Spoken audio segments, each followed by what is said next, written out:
Hello, my name is Voya and welcome to my deep guide. Today we take an in-depth look and a guide into the Quirklogic Papyr or paper, however you want to pronounce it. I like Papyr, so I'm just going to call it Papyr.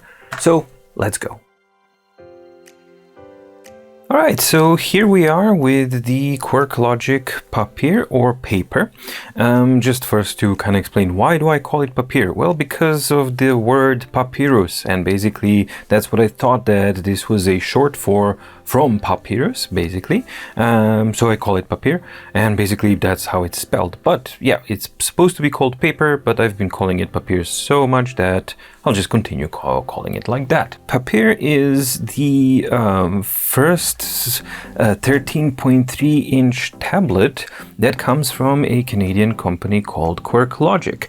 Now, they also have a lot of other things going on, such as a gigantic screen, e-ink screen, that you can check out on the Morning Coach's YouTube channel, because he got a review unit there and he's using it, and it seems absolutely fantastic. You should definitely go there and check his stuff out, because it's out of this world. It's truly a Godzilla. Oh no, he calls it a King Kong. So it's a King Kong of e-ink devices. And that was the first one that they released for conferences, for collaboration partners, and blah, blah, blah. However, paper kind of turned out to be this far more approachable commercial type of product that people are interested. Now, before I dive into this whole thing, I just want to stress one thing out very clearly. Currently, Quirklogic Papyr is not a dedicated e-reader device. This may be updated in one of the very soon coming updates, but it's not something that is confirmed. So if you are looking for a dedicated PDF or EPUB reader type of device, this is not what it's intended to do. So paper is not even pretending to be able to do this, and you'll be able to see that later on in the review when we're actually checking out the workbooks and stuff. It's best to think of the Papyr or paper as a workbook or a whiteboard replacement type of device, and it's centered around collaborative nature because it, like the other apps and everything else, is connected to something called Inkworks, and that's what makes this device interesting. But more on that a little bit later. First, the physical attributes of the device. It's a 13.3-inch e-ink device. It's extremely light and nicely built. Now, there were a couple of things that I was kind of like worried when I was first testing it, because it's plastic and it's uber thin, like super, super, super thin and super light, which is excellent. I mean, this is really, really cool to be able to actually use a device like this. But because it's made out of plastic, it's a little bit bendy. For a lot of people, myself included, this bendiness equals scary. When I had a meeting with the Quirklogic, and I basically asked that question, and I was actually quite surprised. What ensued was a demonstration of a level of abuse that I would never direct towards a device. However, yeah, it was bent, it was thrown to the ground, but yeah, and the device just kept working and everything was fine. So the explanation behind it is that they wanted, the design is basically, as far as I understood, intentional, that it's flexible and bendy, but durable. And the idea is that you can feel comfortable to use it in different types of situations, so that you can rest it on your knees or anywhere else, and that you can actually just normally use it and not feel worried about it. And tell you what, before that demonstration, I was worried about the device and I was thinking that it was fragile.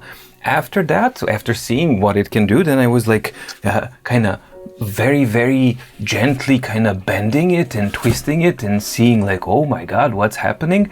And then I kind of saw, hey, none of this matters, and it actually does feel like it is a part of design. Now, within reason. So if you bend it too much, you will probably break it. If you throw it on the corner, it will probably nick or something like that. However, the idea of this type of bucket plastic encasing is to provide for that type of flexibility and durability. So it felt a little bit fragile, but it most definitely is not. And now that I actually know about that, I am using it in a much more freer and relaxed type of way. Overall design is, I'd call this an industrial design, because talk about minimalism.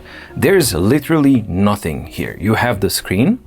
That's your working surface. You have the home button right here, which is simply not a physical button, but you basically just press and there's a switch underneath it. And on top we have the hardware reset button, we have the power button, which is power on and wake up and sleep, and the micro USB. On the left side, on the top, we have the slot for mounting the pen and the safety strip here. Nothing on the bottom. And on the other side as well, you have the magnetic slot for the pen. So the pen can be slotted left or right.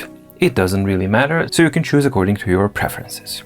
On the back you have absolutely nothing, so super minimalistic design, and that's why it actually reminds me of a clipboard, basically with a piece of paper, and that's what it feels like when you're using it, and it's really, really cool. So since this is a work type of device, I think that this super minimalistic industrial type of design, for me, it works. It's not flashy at all, it's not fancy at all.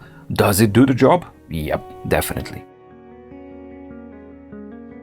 As far as the specifications go, we have a 13.3 e-ink display here with a resolution of 2200 by 1650, which amounts to 207 ppi. The screen is completely flat and flush with the surface, so no bezels at all. You have the bezels on the side, of course, but the screen surface is flat. Now, one thing that's really, really important for me is that screen distance, and I think that by far the paper or Papyr beats every other device that I've used. Now, this is based on a Sony DTP, so I've never used that. So maybe it's exactly the same on that one and the Quaderno.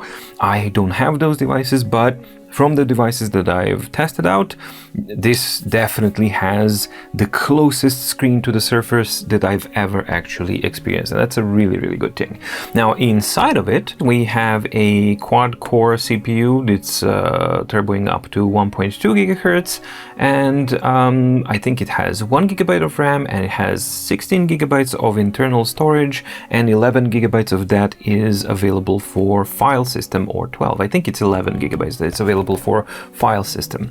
Underneath it all, it actually runs a version of Android 8.1. However, it's so covered all the way deep inside that it's basically very hard to recognize that anything of an Android is there. Overall, the device, it's definitely on the medium to slower side of things. So what do I mean with that? Well, basically it's just simply how responsive it is to everything that you do. Everything goes one step at a time, and then you just go close one panel, then you open another panel, then you close that panel, then you open another panel. So it is a little bit on the slower and more relaxed side of things.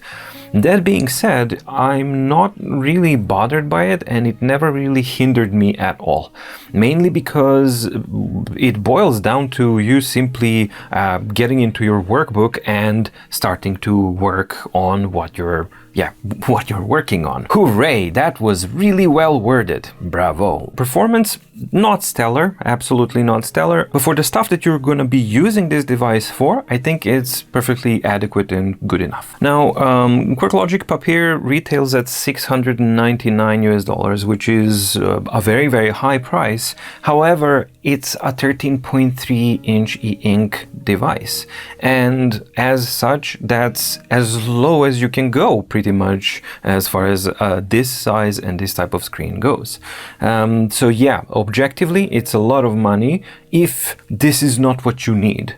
However, if the device, after you see me describing how it works and what's the whole point of it, if that's what you need, no other device actually offers that type of work environment and certain of the capabilities. And herein lies the surprise and positive and power of the Quirklogic Papyr. It's very, very unique. So yes, it's really pricey. Yes, it's also limited, as you will see. However, it does a niche type of things and it does them really well, and no other device can actually do that.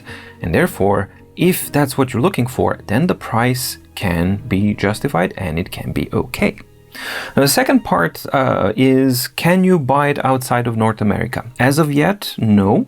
This is November 2020. However, this is something that's supposed to be fixed and changed very, very soon. I don't have a time estimate yet, but they are assuring me that, of course, this is one of their highest priorities and it's not all totally up to them. They're waiting for certain things to be processed, administrative things, of course, and once those are in order and in place, then the paper will be able to be sold outside North America, which means Europe and Asia, which is excellent. But as of yet, November 2020, nope, you can't really buy it. You have to wait until this actually is solved.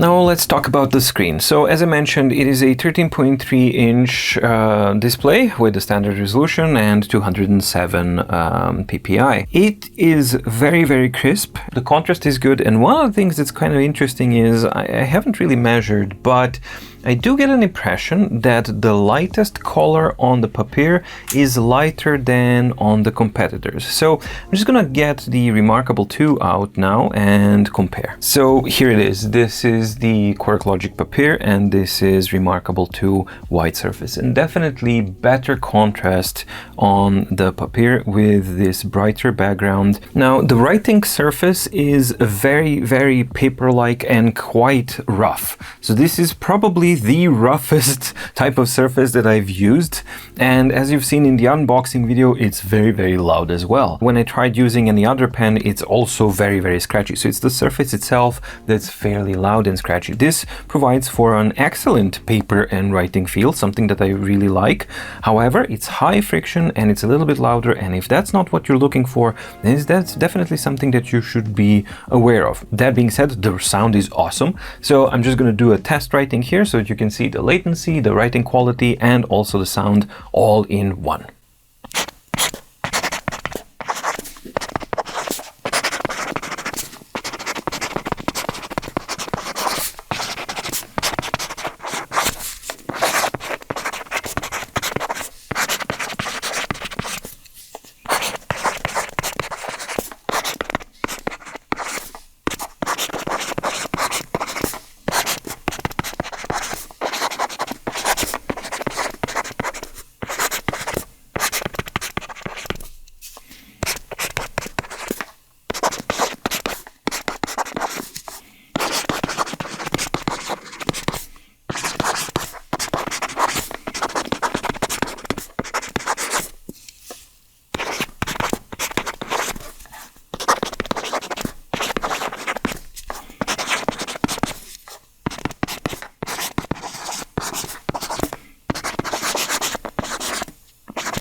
So there it is.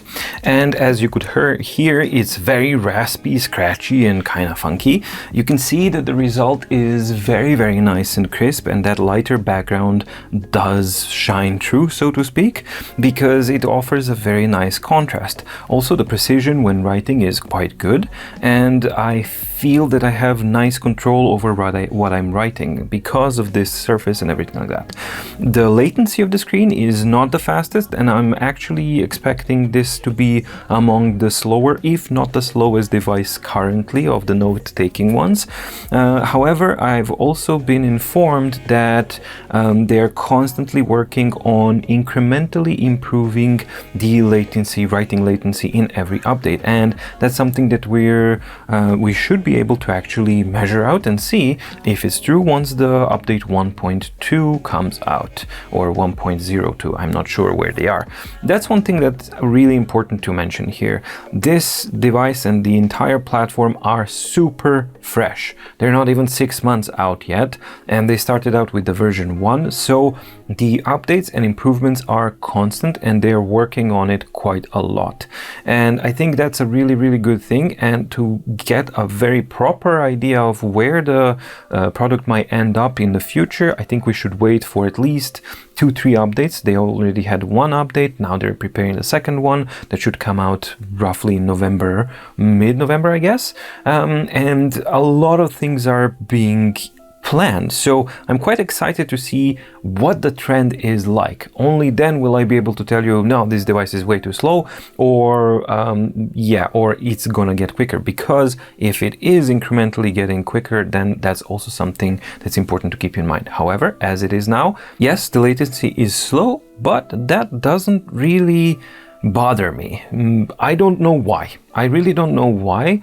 Usually it does, but I think it's probably the combination of the precision and the closeness to the screen and all of these kinds of things, where it simply doesn't matter that much to me. However, it's something that you should keep in mind if you are very sensitive to that type of thing. There's no way that you can not notice it. It's lagging behind, and that's the thing. So you have to decide, is this something that bothers me or not? Now, as far as the surface goes, it's probably the most paper-like surface that I've ever had the opportunity to write on from a digital device.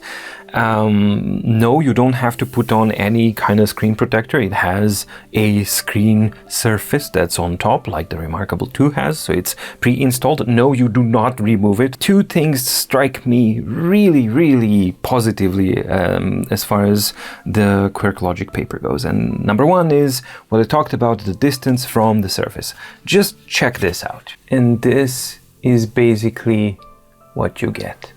It's pretty much indistinguishable. You can really feel like you are writing directly on the surface of the screen itself, and this is absolutely fantastic. So I haven't experienced that level of closeness on any single other device. Remarkable was amazing and remarkable as far as that goes. This is even better. So as far as closeness on the screen, combined with the super raspy kind of surface, this is the number one point that really impressed me a lot. The second point that I find really impressive is the truly matte surface of the screen. So I have two extremely bright light sources here. I'm going to point it right at the direction of the this light here, so for example.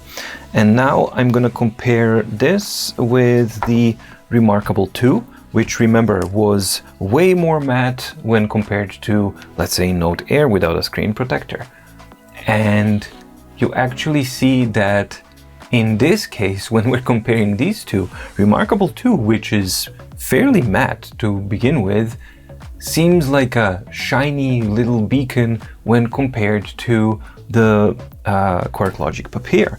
So these three aspects, the nice raspy paper-like surface of the screen, the closeness of the pen and what you're writing on the screen, and almost truly completely matte surface, they are really offering for a very unique and pretty much authentic type of writing experience, something that I very like. And for me personally, those three compensate for the slower latency of the screen itself. Now, if they even manage to improve the latency even further over the incremental updates, that's gonna just make it better. So these are fairly unique points when compared to other devices, and it makes this a very nice prospect.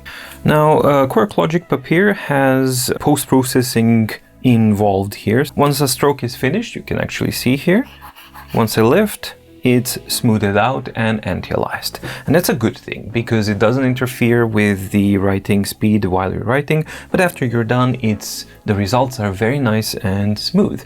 And now I'm gonna do the, well, now obligatory type of line testing so that everybody can actually see what it's like on the other devices that are not Remarkable 1 or 2, especially Remarkable 2, that has the issue with the jagged lines. So let's try and see here. Nope, this is pretty much perfectly straight. Let's try and do very hard pressure. And the result is exactly the same. Now the pen is not pressure sensitive. That's something that we'll talk about when we talk about the pen. So it's not gonna be a different type of thickness or anything like that, but the straightness is what we're looking for. So let's do vertical lines. Very straight. And again, super straight. Now the image quality is quite nice and I actually like how it works. You don't have as much as control over the contrast or anything like that. However, the way it's calibrated right now, I think it works nice. Let's try and find the document that has normal looking text and some images as well. So let's first zoom in on the text so that you can see. And here we are at the maximum zoom level. You can see the finger for the size comparison, and hopefully you can see that the text is nice, crisp, and you have plenty of contrast to make it very, very readable. And that applies to italics as well, and smaller and bigger types of formats, especially in the footnotes. They are very readable and everything works pretty much fine. And let's not even forget that you can simply zoom in as much as you want, and yeah, then you can see that the crispness is pretty much awesome. Let's double tap to go back to normal zoom, and then you can see this is the normal type of stuff. And I think it's important to take into consideration, here I'm zooming out so that you guys can see that this is not the text that's filling out the entire page. So if you wanted to, you could simply zoom in to the level where this kind of zooms in and takes up the entire page, or how much you want it, and then the visibility is of course even more clear and yeah, pretty much great. As far as the images go, let's try and find this guy. So let's rotate here and zoom in again. I think that the clarity and the default calibration are excellent. You can definitely see all of the details in a very nice and crisp type of manner, and the default contrast and sharpness are great. The only thing that's kind of missing is the ability to adjust this thing, because not all documents are gonna have nicely contrasted images, and it would be nice to actually have that type of flexibility to customize for less than optimal or suboptimal documents so that you can read them nicely. However, as it is for default use and normal type of scenarios, definitely works and is calibrated excellent. And I think that image quality, crispness, and the text quality and crispness are excellent. There are no image defects that I could see, and yeah, of course this is not a front lit device, so there is no front light and there is no front light control at all. However, yeah, everything I tried worked normally and I couldn't find any defects or problems with the display, so seems fairly uniform and of good quality. As I commented, the latency of the screen is there, and the speed or the latency of the screen is not a strong point of Quirklogic Papyr, and they are aware of that because that's something that they're actively working on. However, as it is now, the D.E.S.T.A test shows that Quirklogic is pretty much the slowest of the bunch that I've tested so far, at 84.6 milliseconds of first touch latency of the screen. So that's definitely something that you have to keep in mind if it's something that concerns you. That being said, for whatever reason, maybe it's the combination of the screen properties and all that kind of stuff, I didn't find this to annoy me or limit me in any way. Maybe because it's such a focused device that you're actually working on basically things like a mind map or a design and collaborative types of things. If this was a solely focused device on note-taking like Remarkable is, then of course this would be a huge problem. However, for me, because of the way I use this device is collaborative and on these types of things, then it was not a big deal. However, you have to keep it in mind. So definitely not the fastest one, actually the slowest. That being said, I do have also confirmation that that's something that Quirklogic team is actively working on. They are going to be incrementally improving the latency little bit by little bit by little bit, and I think that's going to be interesting to see with each coming update how the D.E.S.T.A results actually reflect that. Is there a real type of real world speed up thing? Is it something that's measurable, and how it works? Because, you know, if they can get that latency down, let's say by maybe 10-20%, then it's going to get into the competitive range with the other devices, and then it's going to be on par with the other devices, which is an excellent thing. So yeah, it remains to be seen, but as it is now, yeah, latency is definitely not a good thing. In my use case scenario, it didn't bother me, but it was definitely present, and it's not something that you can just overlook. Alright, as far as the pen goes, it's the standard Sony pen. So a couple of things that you need to know. Build quality is excellent. This is all metal and it works really nicely. The nibs that I have here, I think it comes with the, what they call them, gray nibs, and you have black nibs. Basically the gray ones are more papery and raspy, but they also spend faster. As you can see, this is about a month of use and it's going fairly quickly, but that's again to be expected. If you have a softer felt tip and a harder surface down here, then it just kind of makes sense. I haven't had the chance to actually try out the black ones, but the black ones are supposed to last longer and give a little bit smoother feel and maybe even quieter. I don't know. Feels really good. It's not slippery in the hand, even though it's metal, and for me it's fairly comfortable. You have these two buttons.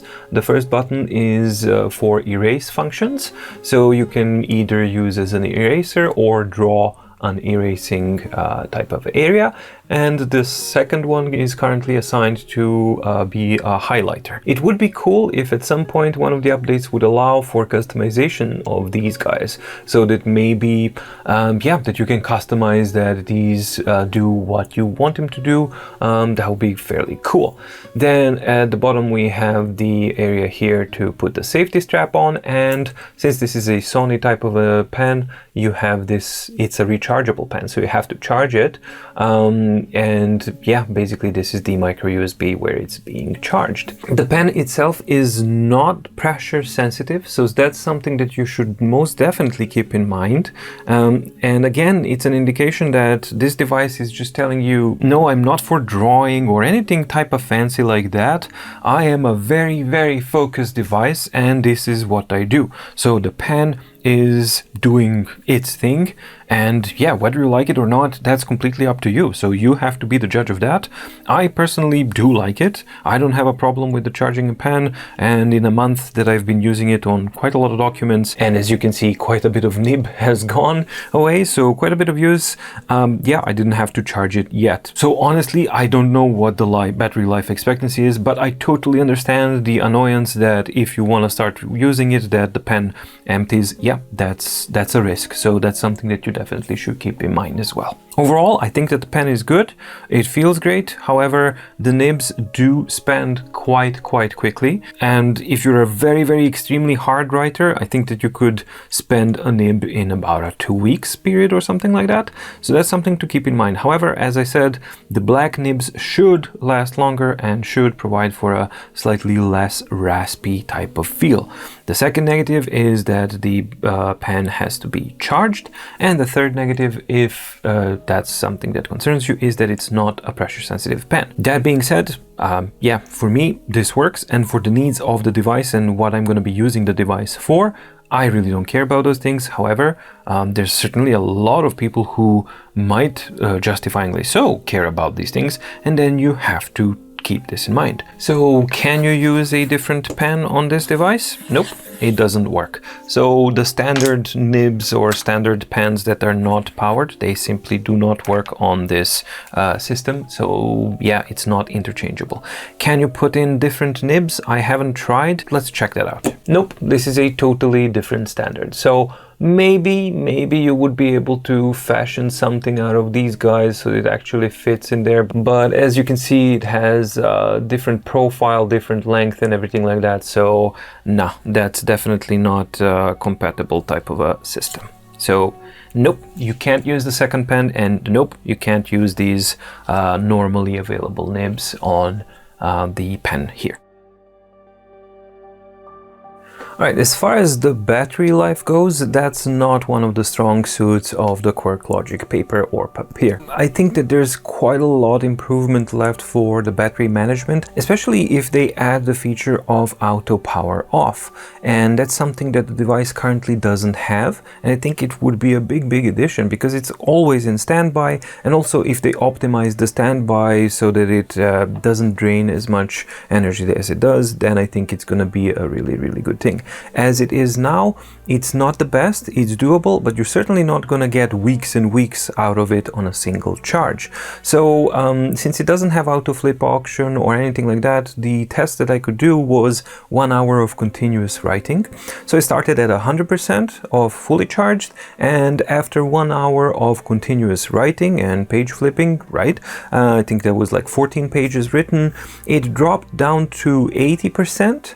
And then as I was writing comments about and calculating how much it was, then it dropped to 75. And then I noticed that actually the counting is 5%, so you have like 75 or 80%, so I don't know where it was. But either way, it looks like you get around 5 hours of continuous writing on a single charge. Now, that's not great. So it would be really good, because this is a work focused device. I think that they should aim to get a very comfortable work 8 to 10 hours so that the device can handle importing documents, scaling, and all of these kinds of things comfortably.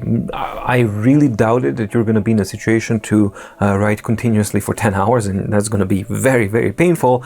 But yeah, even as it is now, currently, it looks like that the maximum battery life is 5 hours of continuous writing, and that seems a little bit on the low side. Now, I have confirmation from them that they're actively working on improving this. Again, young platform, they're working out a lot of nicks and necks, and they're actually bringing a lot of things to the table. But as it is now, as I continually say, November 2020, the things are that the battery life is not a strong point of the Quirklogic Papyr. In my regular work type of stuff, so I've been recording now for several hours. Let's see, this is now about 4.5 hours recording session with this, and the device has dropped 20%. So most definitely, normal types of use case scenarios, it will last you a couple of days. You will probably have to charge it once a week to kind of keep it for the whole thing, depending again on the use case scenario, on the Wi-Fi and how it's worked and